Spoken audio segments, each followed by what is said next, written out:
Okay, folks, here we are, the Ardsley Wildlife Sanctuary. This is right outside of Philadelphia. This is where we're filming our documentary, Tiny Frog, Big Voice.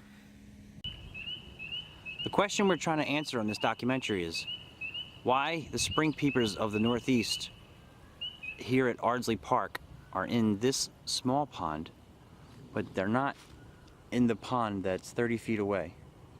By the end of this documentary, I hope to come to the answer to that question.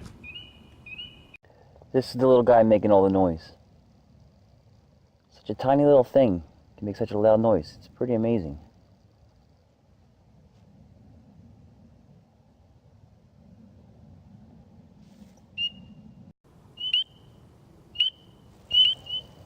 Spring peepers are part of the chorus frog classification. That's kind of a hybrid between a true frog and a tree frog. The males have a huge inflatable sac under their chins. Huge relative to their size, that is. One of the most amazing things about the spring peeper is their bodies can be almost completely frozen and they can still survive. The males make an unmistakable peeping sound that could be heard from really far off.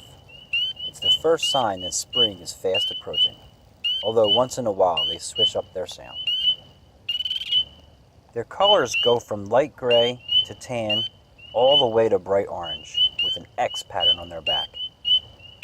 The peepers range from northern Florida all the way to deep in Canada and as far west as Texas all the way up to Minnesota.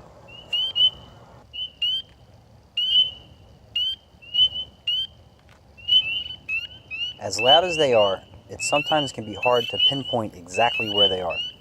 I had to trudge through 3 feet of muck and slime just to get this shot.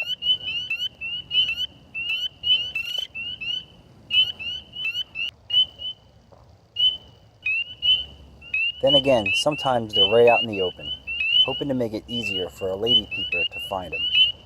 Hopefully for his sakes, it will be a lady peeper and not a snake.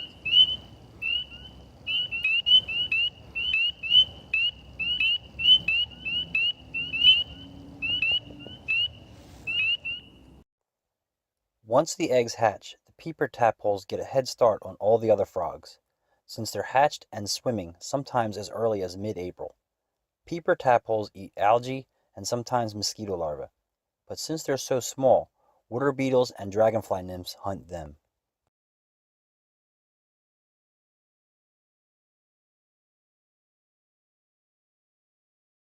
The peepers aren't the only thing we have here in Ardsley.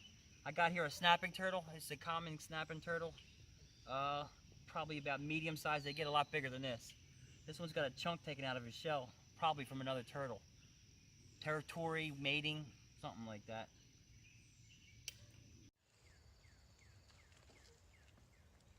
Little redback salamander.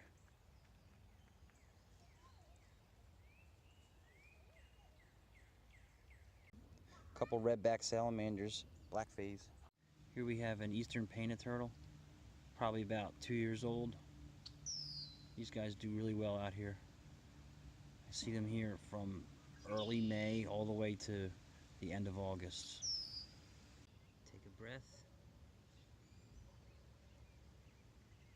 And we're off. And they say turtles are slow. Not water turtles in the water, that's for sure. Check out this little guy. It's May, so it's probably last year's hatchling. Most likely they hatch sometimes in August and just stay in their nests and hibernate there and then come out in early May. We got ourselves a little yearling garter snake here, hanging out underneath some bark, just doing his thing, looking for worms.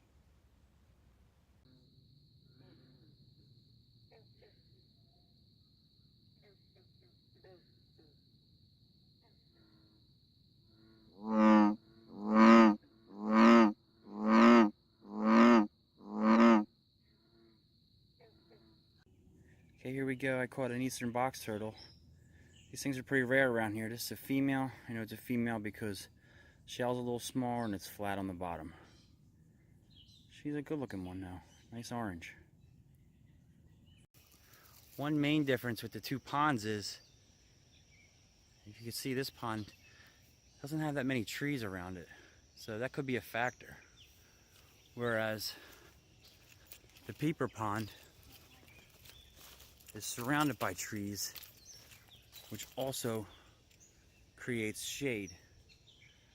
That could be a factor of why they're in this pond and not that one.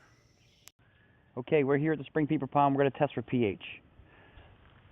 Let's get a sample from the Peeper Pond, sample A. And here we are, 30 feet away at the other pond. We're going to get a sample from here too. Sample B. Okay folks, I'm here in my lab, aka my basement. We're going to test the pH from the Peeper Pond first. Alright. We're 6.90. 6.90 for the Peeper Pond. Now let's check the other one. Okay, we are climbing fast. Slowing down. We're at 8.88 right now. 8.92. 8.95.